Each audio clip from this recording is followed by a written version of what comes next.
Hi అండి, అందరికీ నమస్కారం. ఇది ఎక్కడ అంటే కాళేశ్వరం అండి. కాళేశ్వరం గుడి, ముక్తేశ్వర స్వామి, కాళేశ్వరుడు ఇద్దరు అండి.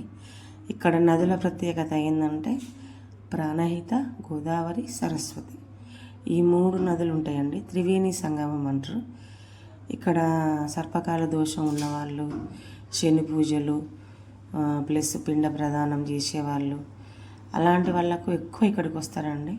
సర్పకాల దోషం పెళ్ళి కానివారు, ఏదన్నా పని పట్టుకుంటే కానివారు వాళ్ళకు కూడా ఇక్కడ మంచిగా ఉంటుందండి. గుడి చాలా విశాలంగా ఉంటుంది, బాగుంటుంది. ఇక్కడ ఏంటంటే 4 ద్వారాలు ఉంటాయండి ఈ గుడికి.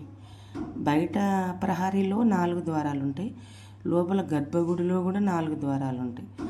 ఈ గర్భగుడిలో 4 ద్వారాలకు 4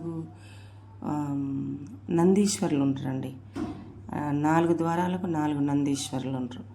ఇక్కడ ప్రాణపట్టం మీద 2 శివలింగాలు ఉంటాయండి. ఒకటి కాళేశ్వరుడు, ఒకటి ముక్తేశ్వరుడు. ఫస్ట్ మనం కాళేశ్వరునికి పూజ చేయాలటండి. తర్వాత ముక్తేశ్వరునికి అభిషేకం చేసినా ఏం చేసినా. ఫస్ట్ ముక్తేశ్వరుని చేసింది అనుకోండి, కాళేశ్వరుని కోపం వస్తుందట. యమధర్మరాజుకు ఎవ్వరూ పాపులు పోకుండానే కోపం వచ్చి శివుని దగ్గరికి పోయిందటండి, బ్రహ్మలోకం పోయిందట. ఏంటండి గిట్టేవారు ఎవ్వరూ లేరా, అందరూ పుణ్యాత్కులేనా అంటే శివుని దగ్గరికి పోతే శివుడు అంటాడంట, కాళేశ్వరంలోని నదిలో మునుగుతారు, కాళేశ్వరుని పూజలు అందుకుంటారు, అందుకే నీ దగ్గరికి రావట్లేరంటే అప్పుడు యమధర్మరాజు ఈ కాళేశ్వరుని లింగం పెట్టిండటండి. ఫస్ట్ కాళేశ్వరునికి ఎవరైతే పూజ చేయకుండా ముక్తేశ్వరుని చేస్తారో వాళ్ళు నీ దగ్గరికి వస్తారు అని చెప్పిండటండి. అప్పటి నుండి ఒకే ప్రాణపట్టంపై 2 శివలింగాలండి, 2 శివలింగాలు ఉంటాయి. కాళేశ్వరునికేమో ఉట్టి శివలింగం ఉంటాడండి. ముక్తేశ్వరుడేమో నా పైన 2 రంధ్రాలు ఉంటాయట అండి.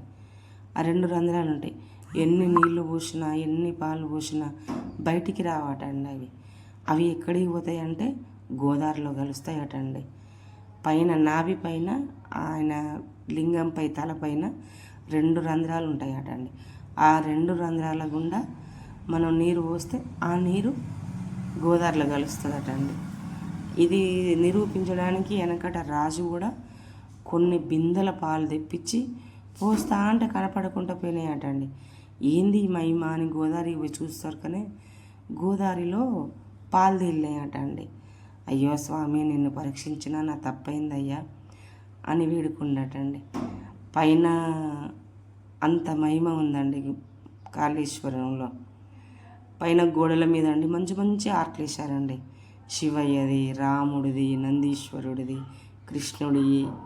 చూడముచ్చటగా ఉందండి గుడి. ఎవరికి వీలైతే వారు వెళ్ళండి, చూడండి. నాకు తెలిసినంత వరకు చెప్పినా అండి. నేను చెప్పిన దాంట్లో ఏమన్నా తప్పు అనిపిస్తే క్షమించండి. ఇది బయట 4 గోపురాలు చూపించిన అండి మీకు, ద్వారాలు. లోపల గుడిలో మొత్తం చూపించిన అండి. బాయ్ అండి.